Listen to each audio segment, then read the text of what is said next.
성경에서 우리는 크게 두 가지로 하나님이 불러주십니다. 하나님의 자녀이고 그리고 하나님의 제자다 이렇게 불러주십니다. 하나님의 자녀는 양육을 받고 또 하나님이 채워주시는 것으로 먹고 살고 하나님의 은혜 가운데서 걱정 없이 그 품 안에 거하는 언약의 그 자리에 서 있는 것이 바로 하나님의 자녀예요.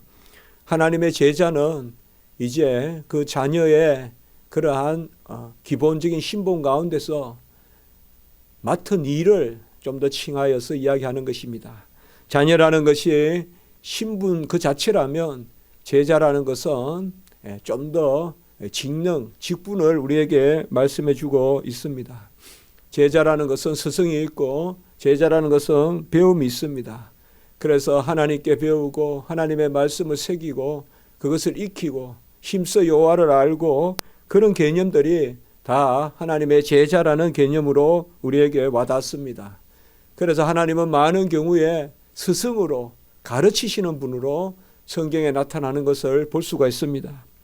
아버지로서 그저 먹여만 주신다면 그냥 떼쓰면 먹여주고 필요하면 채워주고 또 때가 되면 그때그때 먹이고 또 시절이 되면 그때그때 입히고 그렇게 하시면 될 터인데 항상 하나님의 어떤 채워주심과 우리를 인도하시고 이끌어 가시는 모습에는 보면 교훈이라는 그러한 측면이 있습니다. 뭔가 가르치면서 우리에게 먹이시고 뭔가 가르치면서 우리에게 입히시는 그런 모습을 볼 수가 있습니다. 그것은 자녀이면서 서서히 하나님의 제자를 만들어가는 그러한 하나님의 뜻이 있다는 것입니다. 성경에서 하나님의 제자는 하나님이 직접 부르시고 또 모세와 같이 엘리야와 같이 특별히 사무엘과 같이 하나님께서 들려주셔서 그들을 이끄시는 그런 방식도 있지만 성경에서 하나님의 제자됨은 성경의 제자됨으로 그렇게 나타납니다.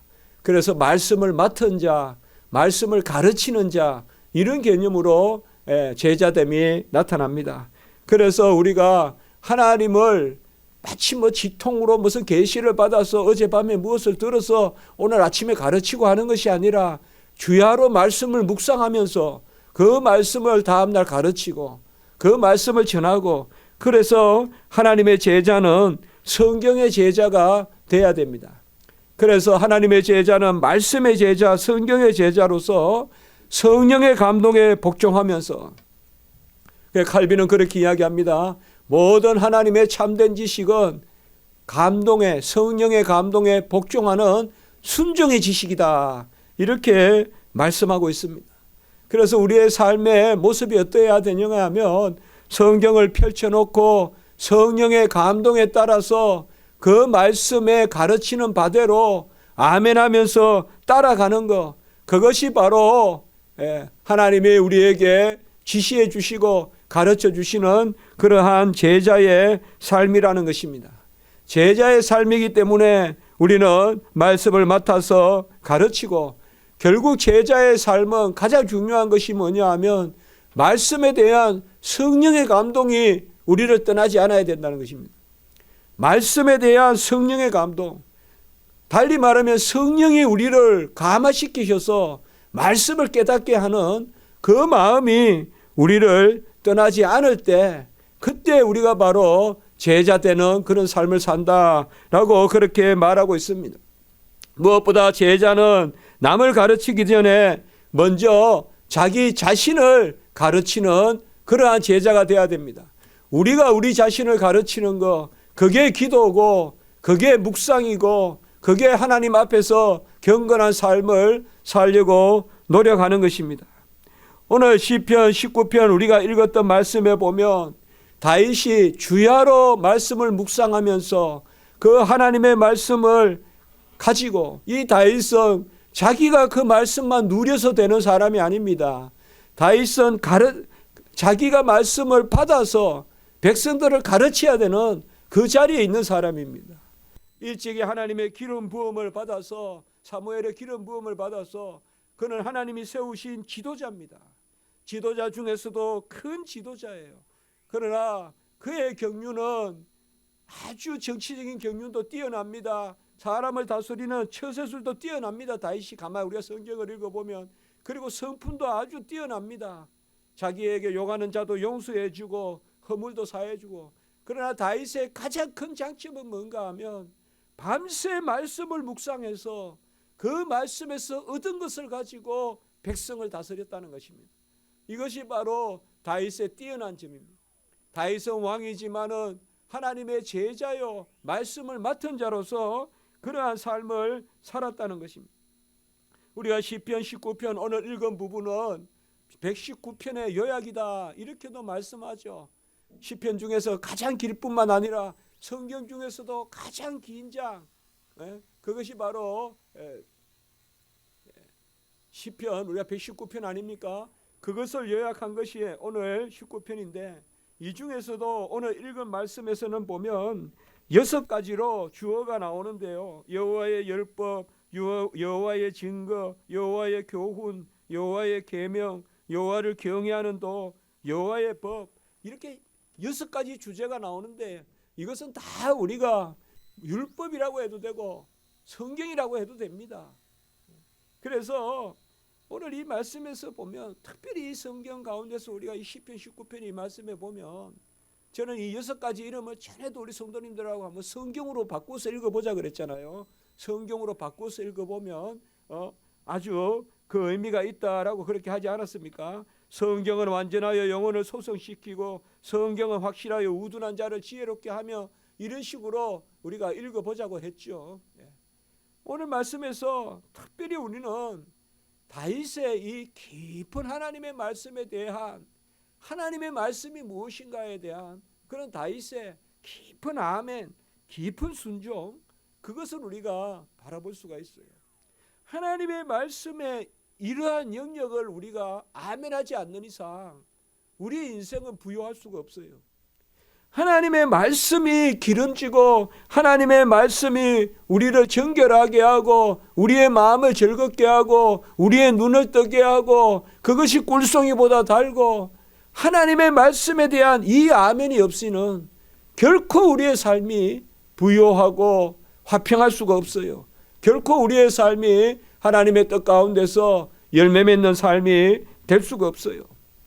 어떻게 보면 우리 성도들이 이 땅의 삶을 살 때 가장 중요한 것은 내가 말씀을 어떻게 알고 있는가, 내가 말씀을 어떻게 누리고 있는가, 그것이 바로 우리의 성도의 삶의 가장 중요한 부분입니다.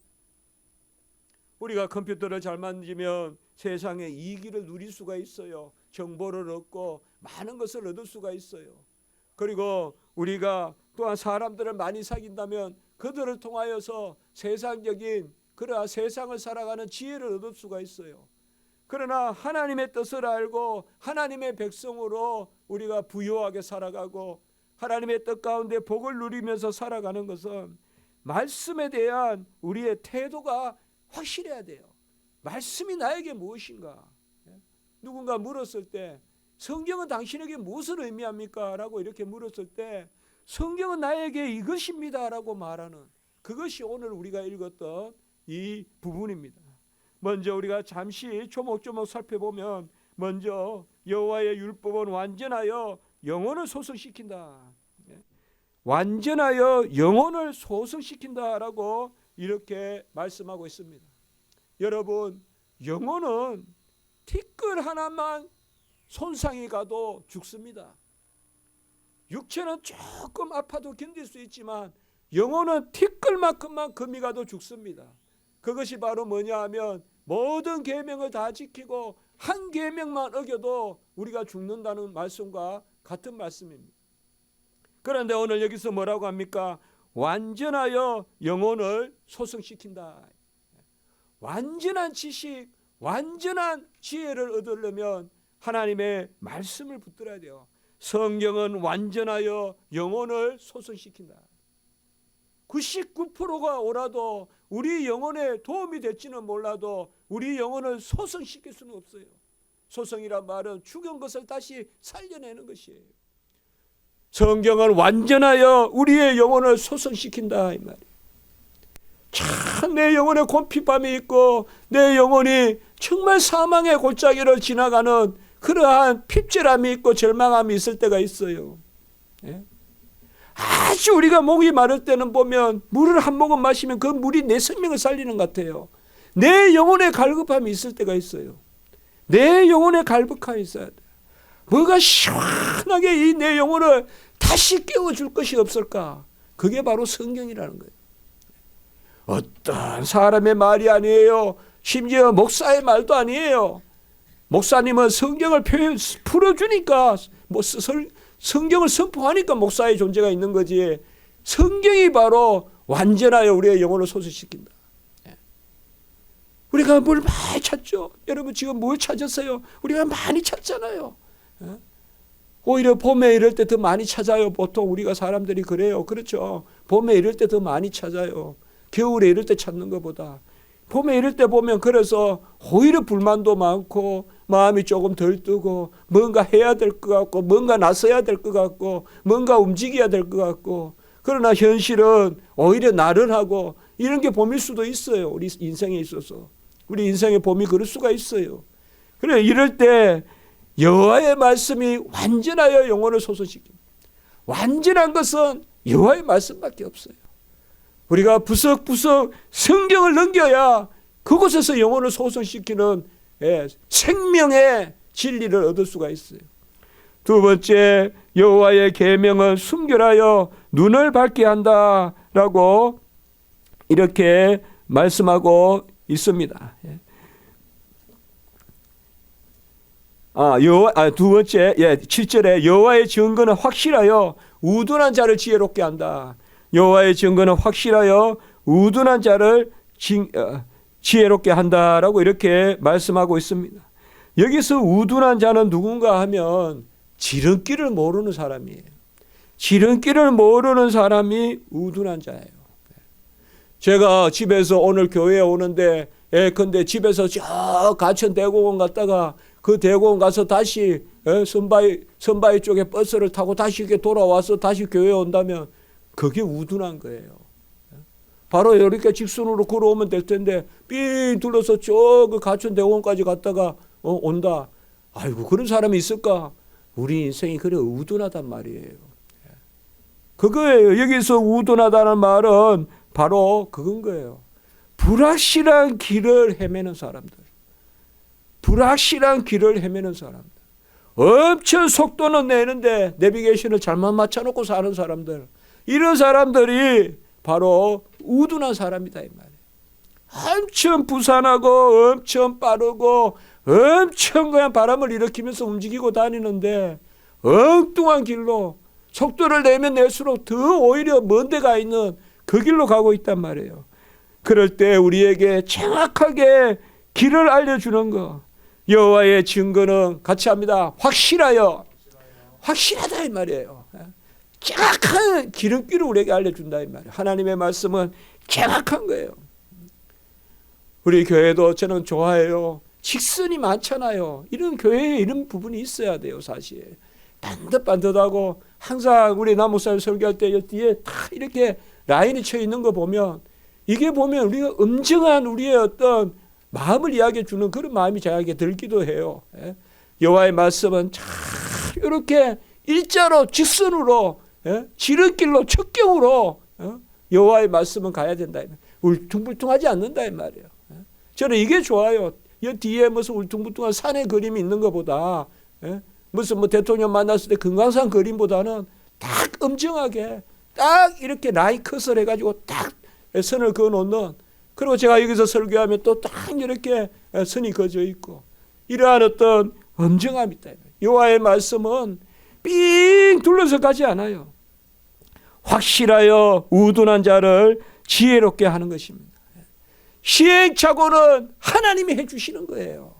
우리는 그의 품에 붙들려만 있으면 되는 거예요. 내가 시행착오 하면서 사는 거, 그것이 바로 미로를 행에다가 어느 날 울타리 앞에서 죽는 거예요. 하나님의 품에 있고 하나님께 붙들려 있으면 우리가 시행착오 하지 할 필요가 없어요. 하나님은 모든 길을 아시기 때문에. 성경은 우리에게 우둔한 자를 지혜롭게 하는 확실하여 우둔한 자를 지혜롭게 하는. 그리고 성경은 바로 8절에 교훈은 정직하여 마음을 기쁘게 하고라고 이렇게 말씀하고 있습니다. 정직하다는 것이 뭐겠습니까? 성경에서 정직하다는 것은 다른 것이 아닙니다. 하나님 앞에서 올바른 것을 이야기합니다. 그래서 사람 앞에서 올바른 것이 아니라 하나님 앞에서 올바를 때 마음이 기쁩니다. 여러분, 사람에게 인정을 받는 거, 그거 우리에게 상당히 좋은 이야기지만은 진짜 살면서 하나님께 인정을 받을 때 얼마나 마음이 기쁜지 몰라요. 소자야 내가 잘하였도다, 착하도다, 내가 작은 일에 충성하였도다. 하나님은 시시각각 우리에게 그러한 말씀을 우리가 깨닫게 하세요. 우리가 작은 일에 충성했을 때 하나님이 그렇게 잘하였도다. 여호와의 말씀은 정직하여 여호와를 경외하는 여호와를 교훈은 정직하여 마음을 기쁘게 한다. 하나님께 합한 거 기쁜 것입니다. 정말 기쁜 거는요, 하나님께 인정받을 때예요. 사람은 다 모르겠습니다. 다 우리 주의 백성들은 그렇게 살겠죠. 저에게도 그런 비밀이 있어요. 그런 경건의 비밀이 있어요. 이건 아무에게도 말할 수가 없는 거예요. 사람은 그것을 그래 하지 마라 그러고 왜 오해받을 일 하냐라고 하지만 저는 기도하면서 하나님의 뜻이라고 주야로 그거를 확인하고 그때 내 마음이 기뻐요. 그게 하나님의 뜻이라고 주야로 확인하면요, 미래의 불확실에 두려워할 필요가 없어요. 기도하면 하나님이 알려주세요. 기도하면 너는 이렇게 행하라 알려주세요. 그때 우리의 마음이 기뻐요. 사람들의 동의를 얻고 사람들이 이렇게 한다고 기뻐하는 것은요, 꼭 씁쓸해요. 여러분들 꼭 씁쓸해요.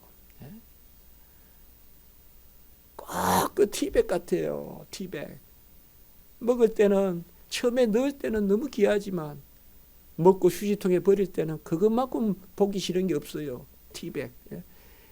세상의 기쁨은 그 티백과 같은 기쁨이에요. 처음에 탁 탈 때는 다 그렇게 그 안에 막 향기로운 게 들어있고 해서 하지만 그것을 건져내가지고 쓰레기통에 집어넣을 때는 그것만큼 보기 싫은 게 없고 그렇단 말이에요. 아무 쓸데도 없고 벌써 맛은 잃어버렸고. 세상의 기쁨은 다 그런 거예요. 그러니까 우리가 세상에서 조금 오해받고 세상에서 조금 짓눌리고 억눌리더라도 기도하면 하나님이 알려주세요. 그때 우리가 너무 흔들릴 필요가 없어요. 뭐 여러 가지 생각할 필요가 없어요. 이거 하나님이 기뻐하신다는 거 그렇게 어렵지 않아요. 하나님이 다 알게 해주세요. 하나님의 말씀을 통해서 알게 해주시고요. 우리 마음이 세상에 이미 어느 정도 끌려가 있기 때문에 갈등하는 거지, 하나님의 말씀에 바로 서면요 갈등할 게 별로 없어요. 그냥 그대로 행하면 돼요.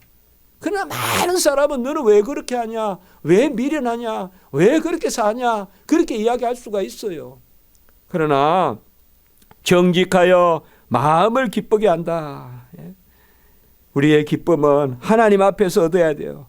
그리고 8절 후반부에 보면 여호와의 계명은 순결하여 눈을 밝게 한다라고 이렇게 말씀하고 있습니다. 세상의 것은 전부 다 우리의 눈을 어둡게 해요. 우리의 눈을 어둡게 해요. 우리가 눈을 보면, 흰 눈을 보면 눈이 어두운 게 스노우 블라인드라고 하죠. 설맹. 눈을 많이 보면 눈이, 그래서 우리가 흰 눈에 가면 선글라스 그거 껴야 되죠. 선글라스 같은 거. 제가 옛날에 우리 같이 제주도 갔을 때 그걸 알았어요. 한라산에 갔다 오니까 눈이 있을 때 완전히 얼굴이 그냥 화상 입은 듯이 타더라고요. 야, 이 눈이, 눈에서 나오는 이 겨울에 내리는 그 흰 눈에서 나오는 그게 상당히 상당히 그 빛이 강하구나. 그 무슨 자외선인 거 그런 건 모르겠는데 상당히 강하구나 그 생각을 했어요. 사실상 세상의 것은요 전부 우리의 눈을 멀게 만드는 거예요. 다 어둠에 속해 있기 때문에 그래요. 세상의 것은요 다 뭐 꼭 네온 사인 막 빛나는 불빛만 우리의 눈을 피곤하게 하는 게 아니라 세상의 뉴스라든지 세상에 돌아가는 질서라든지 세상의 정치라든지 하자면 세상은 우리의 눈을 어둡게 해요. 그러나 여호와의 말씀은 싹 우리의 눈을 씻겨줘요. 그러니까 우리가 여호와의 말씀으로 우리의 눈을 씻어야 돼요. 아니면 우리 눈이 영 멀어버려요. 이게 영 멀어버려요. 그래서 영적 분별력을 잃어버리고 우리의 눈이 아주 침침해져요. 엘리 제사장 같이. 홈리와 비나스의 그 아버지 엘리 제사장 같이 영적 분별력이 없어져 버려요. 그러나 여호와의 말씀은 순결하여 눈을 밝게 한다라고 이렇게 말씀하고 있어요. 우리의 눈이 밝으려면 말씀으로 우리의 눈을 자주 우리의 말씀에 이렇게 비추고 있으면요. 저도 한 가지 다 깨달았어요. 제가 그냥 칼빈의 기독교 강요 번역한다고 이렇게 앉아있고 논문 쓴다고 앉아있을 때 그게 제 마음에 순화되고 그걸 제가 알았어요. 기독교 강요 그냥 번역하면서 거기에 계속 성경 나오잖아요. 저는 기독교 강요 번역할 때 라틴어 그 기독교 강요 책 하나 꺼내놓고 성경 꺼내놓고 그리고 사전 읽고 그렇게 펼쳐놓고 번역하거든요. 근데 그 생각을 했어요. 요새는 제가 그 번역하다가 성경 나오면 이제 옛날에는 그냥 번역하고 넘어가는데 이제는 그 성경을 좀 잠시라도 묵상하려고 그래요. 번역하면서 나오면. 그런데 가만히 보면 제가 그 생각이 들어요. 그럴 때 제 마음이 부유해져요. 그냥 성경 말씀에 내가 자꾸 접하는 거예요. 성경 말씀에. 성경 말씀에 자꾸 접하다 보면 내 눈이 밝아져요. 내 눈이 밝아져요. 그렇죠, 여러분들. 깨끗한 거로 우리가 자꾸 해야 돼요. 이렇게 씻을 때, 막 설거지할 때 기름 그거 설거지 이렇게 막 후라이팬 기름 그거 설거지하고 나서 깨끗이 하려고 그러면 물로 딱 세제로 씻잖아요. 저는 요령이 있는데요. 딱 다 요령이 있어요, 저는. 기름기를 막 닦고 나면 저는 주로 밥을 했던 쌀뜨물 같은 그거 가지고 이렇게 하면 또 깨끗해져요. 그 닦는 세제 그거 하는 게 있잖아요. 그 수세미가. 그런 게 있어요. 기름기 잘 안 나가잖아요, 물로는. 근데 참, 그래서 이런데 성경 있잖아요. 우리 저 사무실에도 보면, 이래나 목사님 설교 보고, 나 그 가장 아름답게 보여요. 설교 이렇게, 성경 내용 같은 말씀. 그리고 성경이 이렇게, 기도할 때도 그렇고, 설교할 때도 그렇고, 하나님 말씀이 그냥 팍 들릴 때가 있어요. 아멘 한단 말이에요, 심령에. 아멘 하는 거. 그 바로 하나님의 말씀이 우리의 눈을 밝게 해요. 우리의 눈은 이것 좀 주기적으로 씻어줘야 돼요, 이거. 계속 하루 종일 이거 세상 것만 보고 세상 것만 안 돼요. 그 다음에 5번째, 정결하여 9절에 보면 여호와를 경외하는 도는 정결하여 영원에 이른다. 정결하여 영원에 이른다는 것은 뭘까요? 부정한 것은 하나님과 함께 할 수 없어요. 영원한 것은 순결해야 돼요. 그래서 순결한 신부가 영원히 새하늘과 새 땅에서 살아요. 여러분, 참 누군가의 신부가 된다는 거 쉽지 않죠. 우리가 무슨 면사포를 입고 하얀 백색의 그러한 면사포를 쓴다고 그게 순결해지겠어요. 그 신부는 준비하죠. 신랑을 맞이하기 위해서 준비하죠. 깨끗하게 준비하죠. 우리가 신랑이잖아요. 우리가 신부잖아요.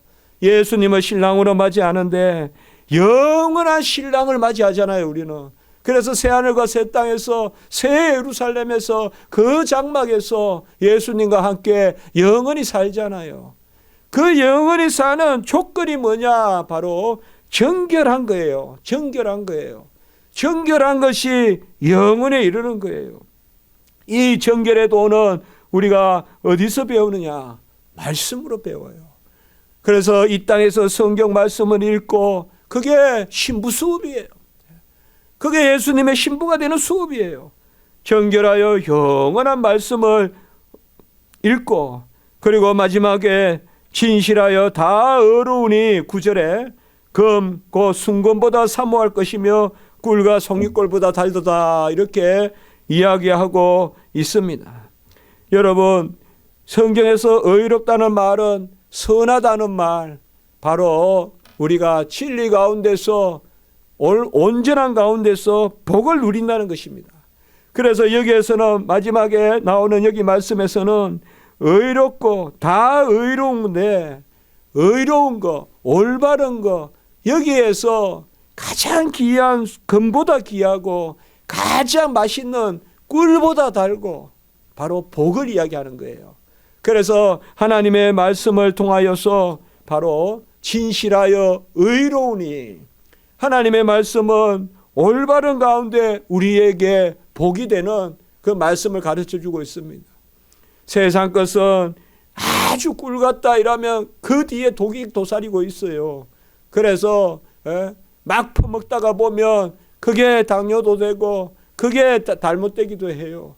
세상 것은 분명히 독이 있어요. 그러나 하나님의 말씀이 우리에게 주는 그 순금은, 그 꿀송이는 바로 의롭고 진실한 것이라서 우리에게 진정한 복이 되는 거예요. 오늘 말씀에서 저는 다른 거 많이 이야기하지 않겠습니다. 바로 다윗은 말씀을 이렇게 생각했다는 거예요. 이게 오늘 말씀에서 우리가 나누고자 하는 거예요. 우리에게 말씀은 뭡니까? 다윗은 말씀은 영혼을 소성시키고 우둔한 자를 지혜롭게 하고 마음을 기쁘게 하고 눈을 밝게 하고 영혼에 이르게 하고 순금보다 꿀보다 더 단 것이에요. 우리에게 하나님의 말씀은 무엇입니까? 오늘은 그런 측면에서 좀 살펴보았으면 좋겠다. 그래서 우리가 교리 공부를 하고 있는데 말씀의 울타리에서 즐거이 머물자. 제가 오늘 제목도 말씀의 울타리라고 했는데 이러한 말씀의 울타리 안에 즐거이 머물자, 이렇게 칼빈이 이야기하고 있는 것입니다. 하나님의 말씀의 울타리 안에 즐거이 머물자.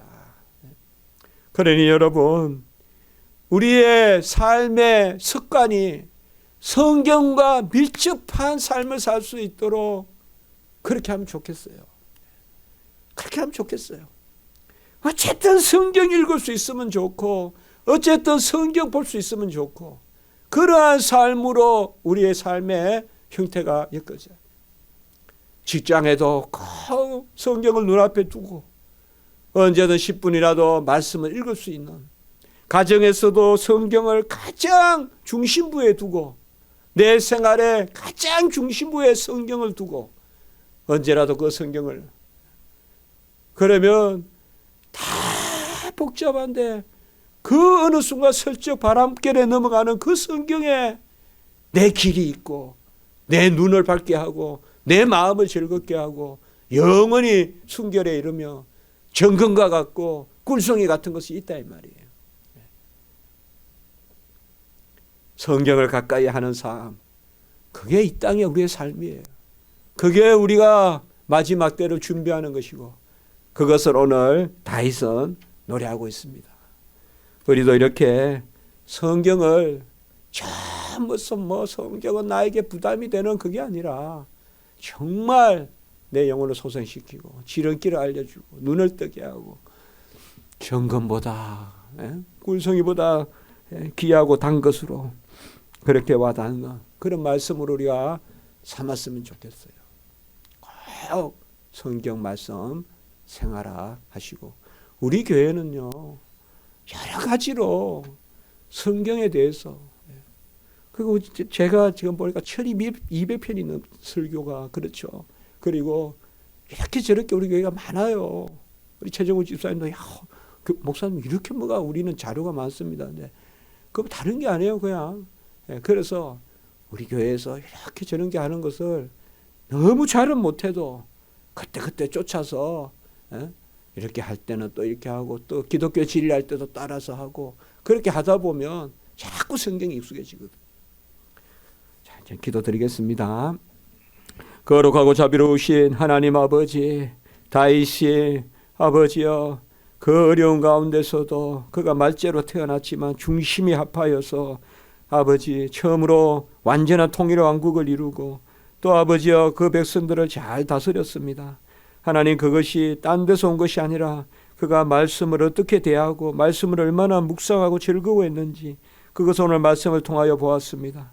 하나님 우리도 평생의 양식으로 우리 영혼을 소성시키고 지름길을 알려주시는 눈을 밝게 하는 마음을 즐겁게 하는 꿀송이와 정금과 같은 이 말씀 우리가 기히 여기고 붙들고 살아가는 저희들이 되게 해 주시옵소서. 예수님의 이름으로 기도드리옵나이다. 아멘.